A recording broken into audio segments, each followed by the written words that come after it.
시편 81번째 시간입니다. 오늘 말씀은 시편 75편 1절부터 10절 말씀입니다. 7절, 8절을 합독하고 시편 75편 전체를 보도록 하겠습니다. 그러면 시편 75편 7절, 8절 두 절 말씀을 한 목소리로 합독하도록 하겠습니다. 오직 재판장이신 하나님이 이를 낮추시고 저를 높이시느니라. 여호와의 손에 잔이 있어 술거품이 일어나는도다. 속에 썩은 것이 가득한 그 잔을 하나님이 쏟아내시나니 실로 그 찌꺼기까지도 땅의 모든 악인이 기울여 마시리로다. 아멘. 자, 시편 75편을 합니다. 우리가 하나님 앞에 기도했을 때 하나님의 응답은 분명히 있습니다. 그것을 우리가 확신한다면 오늘 이 시편을 보면서 우리가 주님 앞에 간절히 기도할 수 있고, 나라든 또 교회든 또 우리 정말 무엇을 놓고 기도하든지 간에 하나님은 우리에게 응답하실 거라고 저희들은 믿습니다. 그 믿음을 가지고 오늘 이 시편 75편을 접해보시기 바랍니다.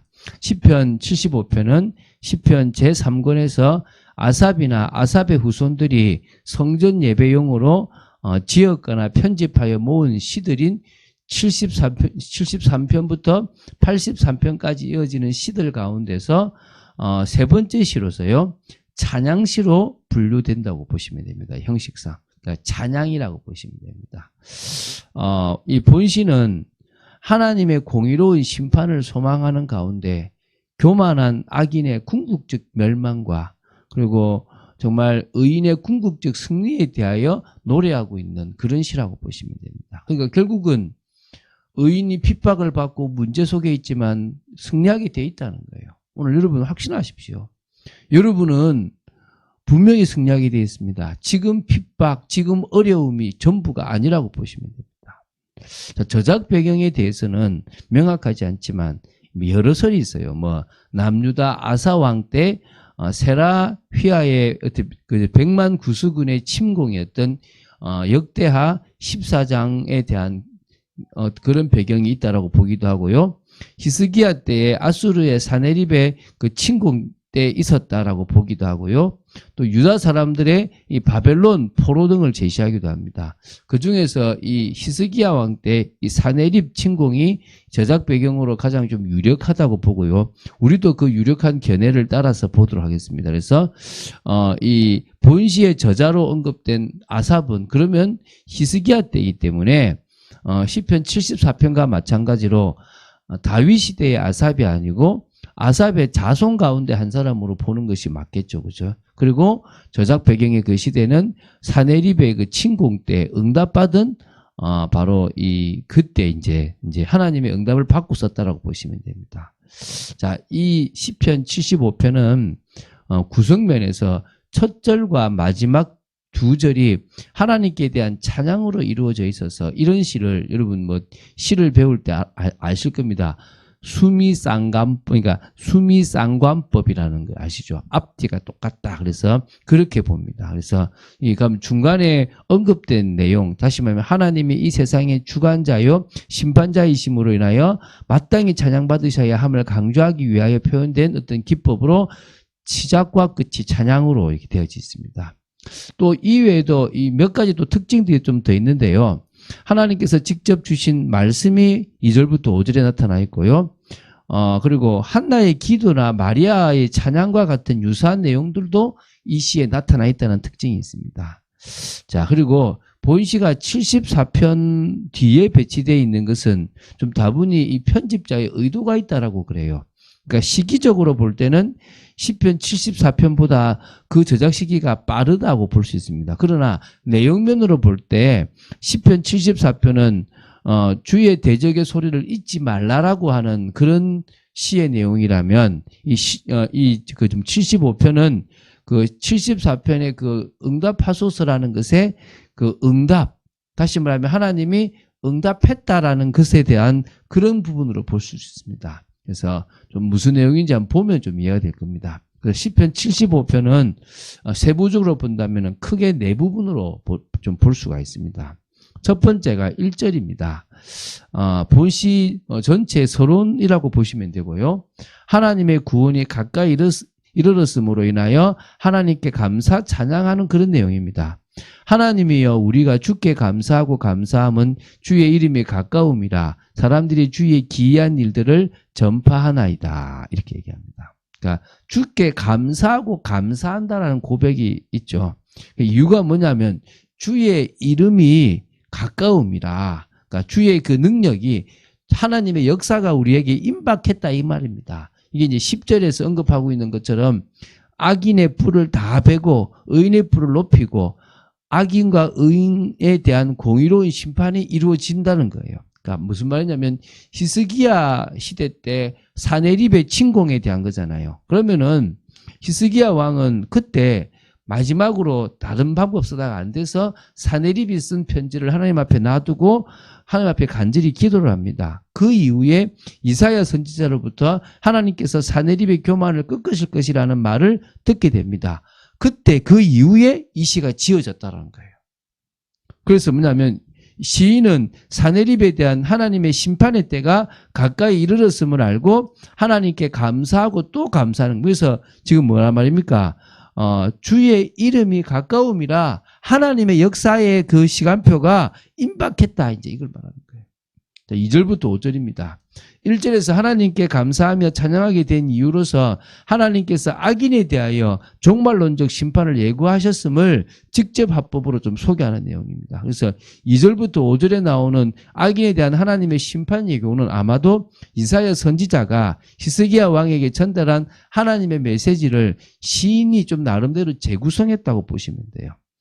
주의 말씀이 주의 정한 기약에 이르면 내가 바르게 심판하리니 땅의 기둥은 내가 세웠거니와 땅과 그 모든 주민이 소멸되리라 하시도다. 이렇게 나옵니다. 이게 지금 2절 3절이거든요. 2절에 나오는 하나님께서 정한 기약은 바로 뭡니까? 이거는 아까 말했지만 바로 아수르 사네립의 심판을 말하는데 그때가 반드시 오게 된다는 거예요.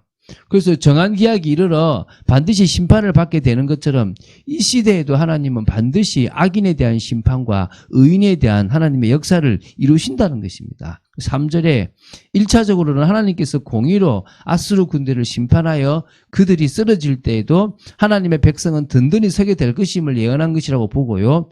또 궁극적으로는 세상 종말의 때에 하나님이 세상을 심판하심으로 세상과 그 안에 모든 것들이 다 소멸하는 가운데서 하나님의 백성인 성도들은 안전하게 보존될 것이다. 이런 예언까지 포함되어 있는 시라고 보시면 됩니다. 자, 4절 5절입니다. 내가 오만한 자들에게 오만하게 행하지 말라 하며 악인들에게 뿔을 들지 말라 하였노니 너희 뿔을 높이 들지 말며 교만한 목으로 말하지 말지어다 얘기합니다. 그러니까 자신들의 힘을 믿고 하나님에 대하여 도전하는 교만한 악인들을 향한 하나님의 경고 메시지를 탁 전달하는 겁니다. 이러고 나서 이제 그 아수르 군사 18만 5천이 그냥 송장이 되어버린다는 겁니다. 여러분 오늘 믿으시기 바랍니다. 자, 이제 6절부터 8절입니다. 인생에 대하여 하나님의 절대 주권과 악인에 대한 하나님의 철저한 보응에 대하여 선포하는 내용입니다. 자, 이제 이런 일이 일어나죠. 6절 7절입니다. 무릇 높이는 일이 동쪽에서나 서쪽에서 말미암지 아니하며 남쪽에도 말미암지 아니하고 오직 재판장이신 하나님이 이를 낮추시고 저를 높이시느니라. 할렐루야. 그러니까 이 6절과 7절을 보면요, 사람을 높이고 낮추는 일은 하나님의 절대 주권 속에 있다. 이걸 분명히 고백하고 있습니다. 믿습니까? 사람을 높이고 낮추는 모든 일은 하나님의 절대 주권입니다. 만일 하나님이 누구를 높이셨다면 그를 얼마든지 낮추실 수도 있고 하나님이 낮추셨다면 높이실 수도 있습니다. 하나님은 당신이 높이신 자가 당신께 감사하며 자기를 높이신 하나님의 뜻을 이루기 위해서 힘쓰는 대신에 도리어 교만하며 자기의 힘과 능력으로 당신께 도전하려 한다면 그를 심판하고 낮추시는 분이심을 우리는 믿어야 될 줄로 믿습니다. 자, 이제 8절 내용을 보도록 하겠습니다.